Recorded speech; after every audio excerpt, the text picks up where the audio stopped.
प्रवीण मरगज साहेबांनी दीनदयाळ उपाध्याय यांच्या जयंतीनिमित्त जे रक्तदान शिबिर आयोजित केलं होतं त्यात भरपूर लोकांनी रक्तदान केलेलं आहे आणि त्यात माझाही नंबर लागलेला आहे। आज सगळेच नेते जे राजकीय घडामोडीमध्ये व्यस्त आहेत, कुणालाही जनतेची पडलेली नाहीये। पण आज मरगज साहेबांनी जे उपक्रम घेतलेला आहे त्याच्यामध्ये खरंच आपण समाजाचं काहीतरी देणं लागतो या उद्देशाने आम्ही हा उपक्रम केलेला आहे आणि खरंच हा बहुमूल्य आमचा वाटा हा देशाच्या नागरिकांसाठी आम्ही देत आहोत। आमच्या एका रक्ताच्या ह्याच्यावर कमीत कमी 3 माणसं जगू शकतात एका बाटलीवर। त्या उद्देशाने रक्तदान शिबिर आयोजित केलं होतं। खरंच प्रवीण मरगज साहेब तुमचे धन्यवाद, तुम्ही असा उपक्रम केल्याबद्दल। कारण महिला धावपळीच्या जगात वडील मुलगा नवरा ह्याच्या प्रोग्राममध्येच ते बिझी असतात, स्वतःकडे ते लक्ष देत नाहीत। त्यासाठी संतुलित आहार घेतला पाहिजे, कडधान्य घेतले पाहिजे, पालेभाज्या खाल्लेला, अंडी खाल्ले। पण महिला कसं करतात, दुर्लक्ष करतात। नाही मी दूध पिले तर माझ्या मुलासाठी नसणार, मग ते मुलांसाठी ते राखून ठेवतात किंवा अंडी मी खाल्ले तर मुलांना भेटणार नाही, मग तो आहार मुलांना नवऱ्याच्या ह्याला बाजूला काढून देतात, मग स्वतःकडे दुर्लक्ष करतात। पण महिलांनी असं न करता हिमोग्लोबिन वाढण्यासाठी आहार आपल्याला संतुलित आहार घेणं गरजेचं आहे। आपण जर बघितलं तर या धावपळीच्या आणि दगदगीच्या जीवनामध्ये अनेक अपघात होतात। त्याचप्रमाणे रक्तजन्य विकार, लोकांना मलेरिया असू दे, टायफॉइड असू दे, त्यासाठी लागणारा प्लेटलेट, ज्या वेळेला एखादा गरीब एखाद्या इस्पितळात जातो त्यावेळेला त्याला पैसे मोजावे लागतात। मी तर असं म्हणेन की महानगरपालिकेच्या रुग्णालयामध्ये एखादा रुग्ण गेल्याच्या नंतर त्याला रक्त अगदी मुबलक दरामध्ये उपलब्ध झालं पाहिजे। पण हेही तितकंच महत्त्वाचं आहे की आपण एक समाजाचं काहीतरी देणं आहोत, म्हणून आपण रक्तदान केलं पाहिजे। रक्तदानासारखं श्रेष्ठ दान काहीच नाही आहे।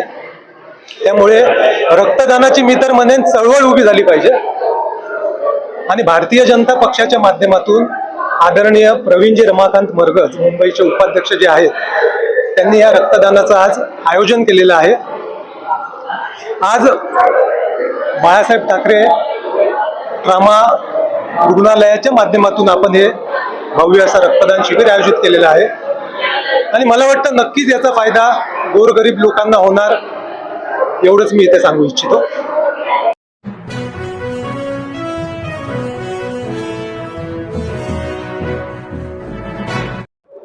नमस्कार, मी नागेश काजवले, महाराष्ट्र न्यूज मध्ये आपल्या सर्वांचं स्वागत। आज आहे पंडित दीनदयाळ उपाध्याय यांची जयंती आणि यांच्या जयंतीनिमित्त आज जोगेश्वरी पूर्व विधानसभेमध्ये जे राम मंदिर आहे त्या राम मंदिरच्या हॉलमध्ये या ठिकाणी रक्तदान शिबिराचं आयोजन केलं आहे। या ठिकाणी मुंबईचे उपाध्यक्ष प्रवीण मरगज यांच्या माध्यमातून रक्तदान शिबिराचं आयोजन केलं। या ठिकाणी पूर्ण जी भारतीय जनता पार्टीची टीम आहे, या ठिकाणी पूर्ण टीम या ठिकाणी पोहोचलेली आहे। बघू शकता पूर्ण कार्यकर्त्यांची फळी या कार्यक्रमासाठी सकाळी 9 वाजल्यापासून ते आता जवळपास 4 वाजलेत रक्तदान शिबिर संपन्न झालेले आणि या ठिकाणी या कार्यक्रमासाठी स्वतः जोगेश्वरी पूर्व वार्ड क्रमांक 72 नगरसेवक जे पंकज यादव सर या ठिकाणी पोहोचलेले स्वतः, त्यांच्याकडून सुद्धा जाणून घेऊ। सर काय सांगाल, आज पंडित दीनदयाळ उपाध्याय जी यांची जयंती आणि या जयंतीनिमित्त महाराष्ट्रच नव्हे तर सर्वत्र राजकारणाचे डोबी प्रचार सुरू असताना या ठिकाणी रक्तदान शिबिराच्या आयोजनाच्या कार्यक्रमाला तुम्ही पोहोचलात, काय सांगाल? सर्वप्रथम मी मरगज भाऊंना खूप खूप अभिनंदन देतो आणि त्यांच्या टीमचं खूप खूप कौतुक करतो की त्यांनी आज दीनदयाळ उपाध्यायजींच्या जयंतीनिमित्त आज त्यांनी इथे रक्तदान शिबिरचं जे आयोजन केलं आहे। रक्तदान हेच श्रेष्ठ दान आहे असं म्हटलं जातं आणि जी गैरसमज आहे रक्त देण्याने आपलं काहीतरी कमी होतं शरीरातलं, तसं नसतं। उलट रक्त देण्याने कुठला तरी जीव असतो आणि या अनुषंगाने त्यांनी आज जे इथे कार्यक्रम घेतला, उपक्रम घेतला, त्याबद्दल त्यांचं खरोखर जेवढं कौतुक करावं तेवढं कमी आहे। आणि जे दीनदयाळ उपाध्यायजींचं जे धोरण आहे अंत्योदयाचं, शेवटच्या व्यक्तीपर्यंत जे पोचायचं धोरण आहे, या माध्यमातूनच आपण गोर गरीब ज्यांना शक्य नसेल ब्लड विकत घेणं त्यांच्यापर्यंत आपण पोचतो या रक्तदानाच्या शिबिराच्या माध्यमातून। त्याबद्दलच त्यांचं खूप खूप कौतुक आणि खूप खूप अभिनंदन। तुम्ही करताय कौतुक, तुम्ही दिलं अभिनंदन, परंतु अख्खी फळी महाराष्ट्र नवनिर्माण सेनेच्या माध्यमातून भारतीय जनता पार्टीमध्ये आले, तर भारतीय जनता पार्टीमध्ये तुम्ही माजी नगरसेवक म्हणून जवळपास 5 ते 6 वर्ष या ठिकाणी कार्यरत आहात। जोगेश्वरी विधानसभेमध्ये भारतीय जनता पार्टीची ताकद मनसेची पूर्ण टीम आल्यामुळे वाढलेली दिसते।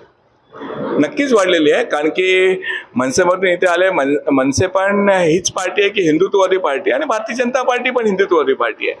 आणि इथे एक मोठी टीम आली आहे मरगज भाऊंच्या नेतृत्वात, आणि त्याच्यामुळे तर नक्कीच भारतीय जनता पार्टी जोगेश्वरी विधानसभेमध्ये त्यांची ताकद दुप्पट झाली आहे. त्यामुळे मनसेची ताकद मनसे कर्कटासाठी ओळखली जाते. आता त्यांनी मग मागील कित्येक इंटरव्ह्यूमध्ये सांगितलं की आम्ही भारतीय जनता पार्टीमध्ये आलेल्या भारतीय जनता पार्टीची ताकद वाढल्याची या ठिकाणी माजी नगरसेवक असलेले पंकज यादव यांनी सुद्धा कबूल केलेले. माझ्यासोबत स्वतः प्रवीण मरगज सर, काय सांगाल? स्वतः माजी नगरसेवक यांनी सांगितले, त्यांचं अभिनंदन केले, कौतुक केले, त्यासोबत कौतुकाचा शब्द सांगताना सांगितले की ताकद सुद्धा वाढली आहे भारतीय जनता पार्टीची. काय सांगाल? निश्चितच ताकद वाढलेली आहे, कारण आम्ही जवळजवळ 700 लोक या ठिकाणी, 700 कार्यकर्ते, प्रत्येक यादीवर काम करणारे कार्यकर्ते, जे आता निवडणुकीमध्ये बघा, यादीवर काम करणारा कार्यकर्ता एक वेगळा त्याचं एक हे असतं, महत्त्व असतं, आणि ते कार्यकर्ते आपले सगळे आज भारतीय जनता पार्टीमध्ये आल्यामुळे एक निश्चितच ताकद वाढलेली आहे. आणि येत्या काळामध्ये त्याचा जो फरक आहे तो जाणवेल तुम्हाला.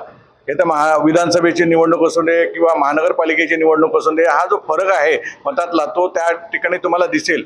मागच्याही लोकसभेत सुद्धा आमच्या फळीने जोरदार प्रचारात काम केलं, आणि जो असं वाटत होतं की या ठिकाणी जो उमेदवार कदाचित मागे पुढे होऊ शकतो, अशा उमेदवाराला या ठिकाणी भारतीय जनता पार्टीच्या आणि आमच्या सर्व टीमने निवडून आणलं चांगल्या पद्धतीने, आणि आज या ठिकाणी खासदार आहे आपला. तुम्ही सांगता की खासदार, आता खासदारकीच्या निवडणुकीत तर संपलेल्या, आता महाराष्ट्राच्या विधानसभेच्या निवडणूक आहेत. विधानसभेच्या निवडणुकीच्या अनुषंगाने महाराष्ट्रात सर्वत्र राजकीय डावपेच आखले जात आहे, धोबी प्रचार दिले जात आहे, कोण उमेदवार कोण दावेदार अशी चर्चा आहे. या चर्चेमध्ये तुम्ही सर्व सोडून रक्तदान शिबिराचं आयोजन करताय कार्यक्रमाचं. मुळात आम्ही जो जोगेश्वरी वासियांच्या सेवेचा जो ध्यास घेतलेला आहे, आणि त्या मार्गाने आम्ही चाललेलो आहोत. आम्ही जोगेश्वरी वासियांच्या सेवेसाठी आहोत. आम्हाला बघा, राजकारणात काय मिळेल नाही मिळेल अजिबात त्याची चिंता नाही आहे. पक्षाला वाटलं तर, योग्य वाटलं तर पक्ष त्याची समजा संधी दिली पक्षाने तर आम्ही पूर्ण ताकदीनिशी लढू. फक्त एवढाच विषय आहे की आज आम्ही लोकांच्या सेवेसाठी आहोत, आणि आम्ही लोकांची सेवा करत राहणार, आणि याच्यासाठीच फक्त पुढचं हे सगळं आहे गोष्टी. विधानसभेच्या निवडणुकीच्या अनुषंगाने कार्यकर्त्यांसाठी काय संदेश? कारण कुठेतरी हे वेदावे वाढण्याची शक्यता निर्माण होते, कारण प्रत्येक गट आपली आपली दावेदारी दाखवतोय. तर तुमच्या माध्यमातून तुमच्या कार्यकर्त्यांना किंवा भाजपच्या कार्यकर्त्यांना, विधानसभेच्या कार्यकर्त्यांना काय संदेश? मुळात एक गोष्ट लक्षात घ्या, ज्यावेळी लोकांसाठी ज्यावेळी आपण काम सेवा करतोय आम्ही, तर सत्ता असेल तर जास्तीत जास्त लोकांना त्याचा फायदा देता येईल त्या सत्तेचा. म्हणून सत्ता कुठल्याही परिस्थितीत हवी. त्याच्यामुळे उमेदवार कोण आहे हे महत्त्वाचं नाही आजच्या घडीला.